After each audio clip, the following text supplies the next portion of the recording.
Welcome to Books on Air, the podcast you really don't want to miss. I'm Suzanne Harris, and today you're going to get a sneak peek behind the scenes at what it's like to be an author. You're going to hear the backstory behind the book. They'll tell you who or what inspires them. You may even find out where their ideas come from. And who knows, you might even get a scoop about a new project. If you want to know more about them and more about their work, then we'll tell you where to find them on social media. Joining me today is D.B. Evans, and he's here to talk about his book, The Sin Paradox, The Case Against Adam, Eve, and the Serpent. D.B. Evans has an eclectic background. He's a minister, an author, a theologian, a lecturer, a magician, and a performer. He has a bachelor's degree in theology and a master's in ministry from Freedom Bible College and Seminary. He's studied writing in a variety of styles and formats, and he's written many essays and theses on a wide range of theological topics. He's also an Eagle Scout and a lifetime member of the National Eagle Scout Association. He's been performing magic for over 30 years, and he's a member of the International Brotherhood of Magicians as well as the Society of American Magicians. He uses these performance elements as visual aids to teach different points of Scripture and faith. With a fondness for the performing arts, he's been seen on stage, screen, and television, at times performing in plays that he's written for local venues. Teaching the Scriptures and spreading the gospel has always been a life goal. D.B., welcome. Thank you. This book is so interesting. I'm always curious. There's always two stories from a book. The first story is the story that the book tells, that the reader gets. But there's always a second story. There's always a story behind the book. How did this book come to be?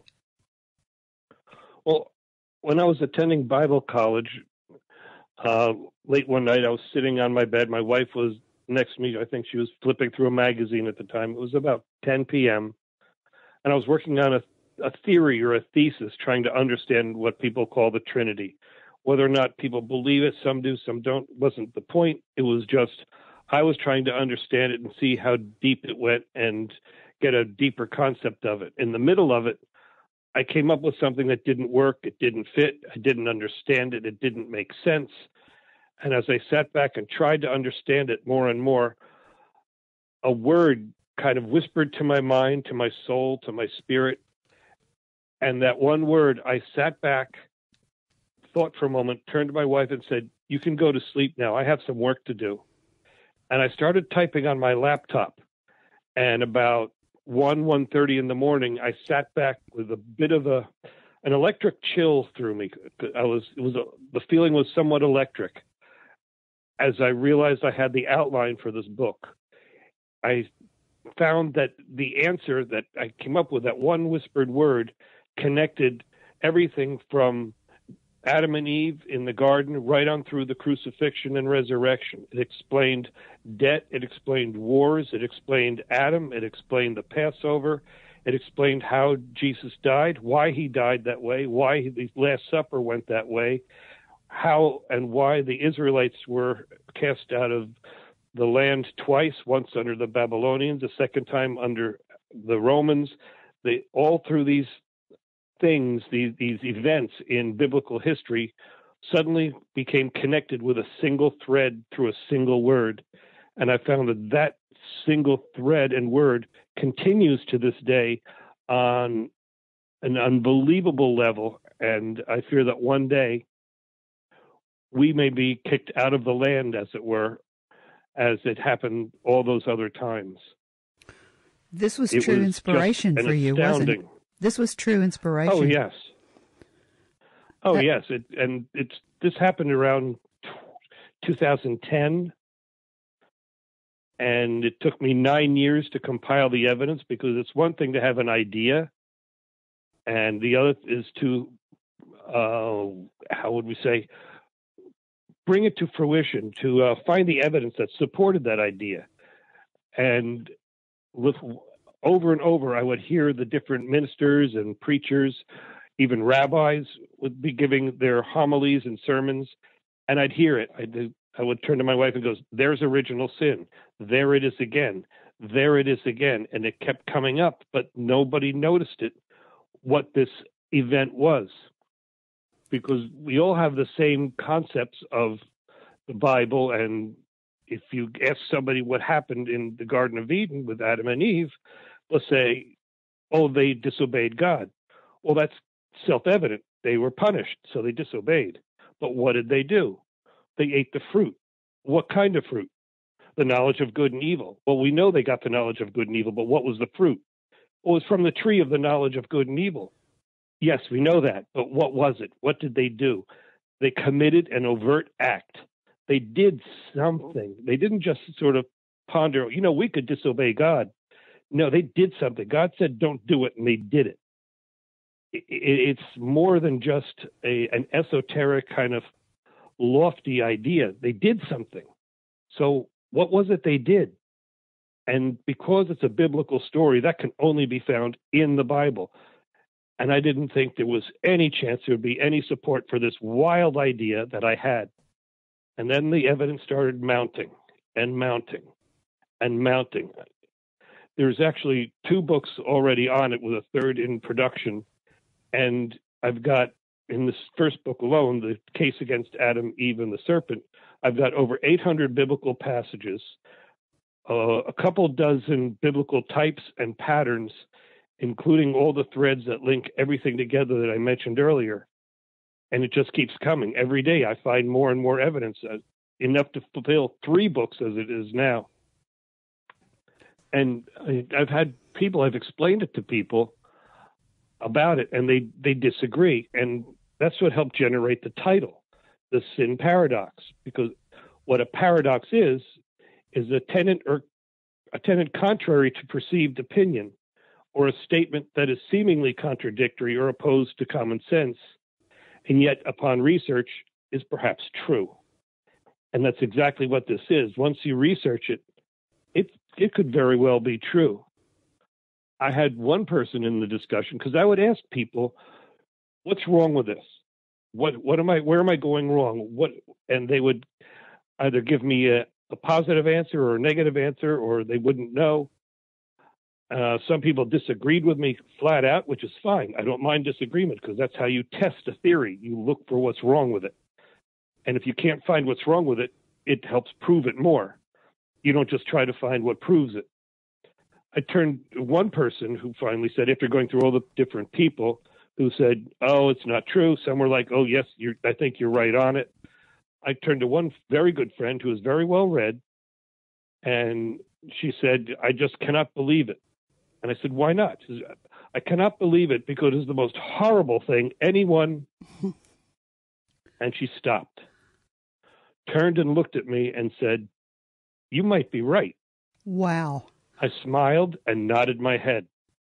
And that's exactly it. It is the most horrible thing anyone could conceive. And it is actually repeated exactly for what it is multiple times in the Bible, across several different books.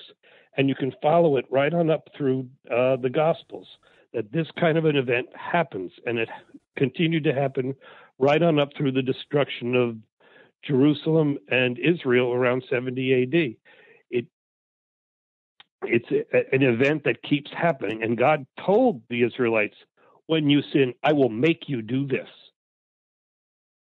And it's happening today, believe it or not. And people just don't see it because they never thought this deep into it. I've read biblical comments by different rabbis, by different ministers, and always looking for original sin, what they wrote about it. And some said, well, it's an apple, or it's actually pomegranates. We know it's not an apple, or maybe it was wheat, or maybe it's this. But they don't take apart the word for fruit. Well, it says it's a fruit. I've heard people recently say, well, it says it's a fruit. But the word for fruit in the Bible, which is peri, is used in many, many different ways. It's referred to as the fruit of your lands, the fruit of your herds, the fruit of your labors, the fruit of your mouth, the fruit of your womb, the fruit of your efforts. Fruit is used in many, many different ways, and it's the same word. Just like I used the same word just then, fruit. The Hebrew word pre is used in those same venues. So it means more than just a piece of vegetation. Now, did you go back to original translations? How did you do the research? Did you go back to the original Hebrew and the original Greek? Yes. The original Hebrew, because it was dealing specifically with the Old Testament. Okay. So I did not go into the Septuagint, which is the Greek translation. I stayed with the original Hebrew versions and researched the Hebrew. I took 4 in-depth courses on biblical Hebrew, which if I were a child, I'd probably be doing it really well. But being a full-grown adult, it was real hard. I bet. And it's still so rudimentary to me. A kindergartner in Israel could do Hebrew better than I can. But I'd have to do it one letter at a time, keeping very close eye on what it is, because the Hebrew characters are so much different. But there's more to the characters. Like in English, the letter A is the letter A, the letter B is the letter B, and so on. And in Hebrew, that's not the same thing. The letter A, Aleph, can actually refer to the head and used to be symbolized by the head of a bull, and in the Paleo Hebrew, and so on. The letter B, the H, the hay, it can symbolize to see something or a window. So the letters actually have meanings to them as well, kind of like hieroglyphs. I delve into those aspects too of the ancient language. Well, it's all that's nuanced. Where this key is hidden. It's all nuanced, right?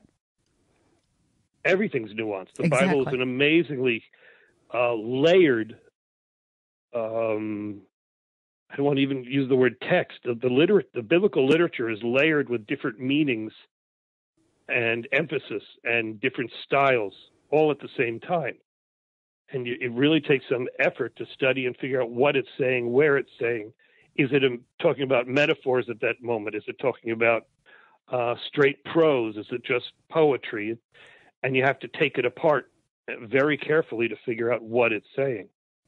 Now, can you give the listeners a general overview of what you cover in the book? Well, what did I do in the book is I set this up as a criminal case. I love that. There's 3 or 4 primary sections. You have the first one, which is kind of the introduction, not including the introduction, which explains that I tend to use certain words differently than most people are used to. I'll use Yeshua instead of Jesus. They're interchangeable, but I tend to do it more out of habit, or Messiah as opposed to Christ. It's nothing against any of the English versions. It's just it's become a habit to use the Hebrew variants more often. And then the first section is, here are the characters. Here's Adam.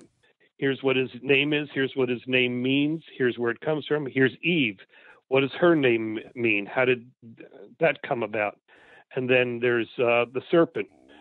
What does that word mean? How can you take it apart in the original letters? And of course, the overriding player is God. And then I get in the second section, I rehash all that, but then I get into motives. What was God's motive behind all this? What was the Satan or the serpent's motive behind this? What was Adam and Eve's motive in all this? And I take apart their motives. I explain some of the elements, like the word for naked. Because of our society is so driven by sexuality, in a sense, that the word naked, yes, it can mean nudity, no clothes, but it can also be referring to exposure, not just exposure to the elements, but exposure to God and exposure to God's judgment. And it's used in that venue in a couple of times throughout the Old Testament, where it's not just being naked without clothing, but it's being naked in the presence of God, that you're vulnerable, exposed to his judgment, and therefore his wrath. And then I would get into the overall points of what happened, what took place, that the elements of the crime, and that what